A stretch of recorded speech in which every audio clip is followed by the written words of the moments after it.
সরকারি চাকরিতে বহাল থাকলো 30% মুক্তিযোদ্ধা কোটা।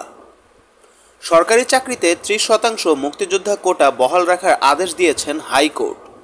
নারী কোটা 10%, মুক্তিযোদ্ধা কোটা 30% এবং জেলা কোটা 10% বাতিল করে 2018 সালের 4 অক্টোবর পরিপত্র জারি করা হয়। ওই পরিপত্র কেন অবৈধ ঘোষণা করা হবে না তা জানতে চেয়ে 2021 সালের 6 ডিসেম্বর রুল জারি করেন হাইকোর্ট। শুনানি শেষে বুধবার 5 জুন এ আদেশ দেওয়া হয়।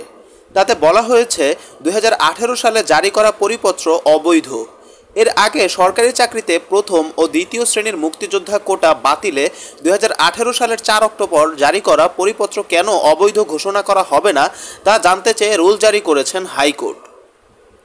মন্ত্রিপরিষদ সচিব, মুক্তিযোদ্ধা মন্ত্রণালয়ের সচিব, জনপ্রশাসন মন্ত্রণালয়ের সচিব, পাবলিক সার্ভিস কমিশন চেয়ারম্যান সহ সংশ্লিষ্টদের 7 দিনের মধ্যে এ রুলের জবাব দিতে বলা হয়েছিল।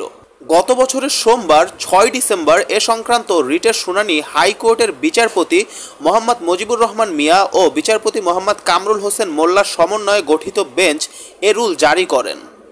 ওই দিন আদালতে রিটের পক্ষে শুনানি করেন সিনিয়র আইনজীবী মোহাম্মদ মনসুরুল হক চৌধুরী। বিদ্যমান নারী কোটা 10%, মুক্তিযোদ্ধা কোটা 30% এবং জেলা কোটা রয়েছে 10%। ওই কোটা বাতিল করে 2018 সালের 4 অক্টোবর এ পরিপত্র জারি করা হয়।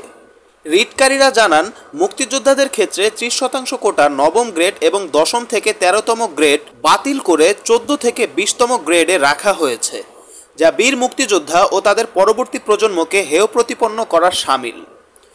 জনপ্রশাসন মন্ত্রণালয়ের বিধি 1 শাখা থেকে 2018 সালের 4 অক্টোবর নবম গ্রেড এবং 10ম থেকে 13তম গ্রেড পর্যন্ত সরাসরি নিয়োগে মুক্তিযোদ্ধা কোটা বাতিল করে একটি পরিপত্র জারি করা হয়। সেখানে বলা হয়েছিল, নবম গ্রেড এবং 10ম থেকে 13তম গ্রেড পদে সরাসরি নিয়োগের ক্ষেত্রে মেধা তালিকার ভিত্তিতে নিয়োগ দিতে হবে। ওই পদসমূহে সরাসরি নিয়োগের ক্ষেত্রে বিদ্যমান কোটা পদ্ধতি বাতিল করা হলো। ওই পরিপত্র চ্যালেঞ্জ করে মুক্তিযোদ্ধার সন্তান ও প্রজন্ম কেন্দ্রীয় কমান্ড কাউন্সিলের সভাপতি ওহিদুল ইসলাম তুষার সহ 7 জন হাইকোর্টে রিট দায়ের করেন। ওই রিটের শুনানি নিয়ে কোটা বাতিলের পরিপত্র কেন অবৈধ ঘোষণা করা হবে না তা জানতে চেয়ে রুল জারি করেন আদালত।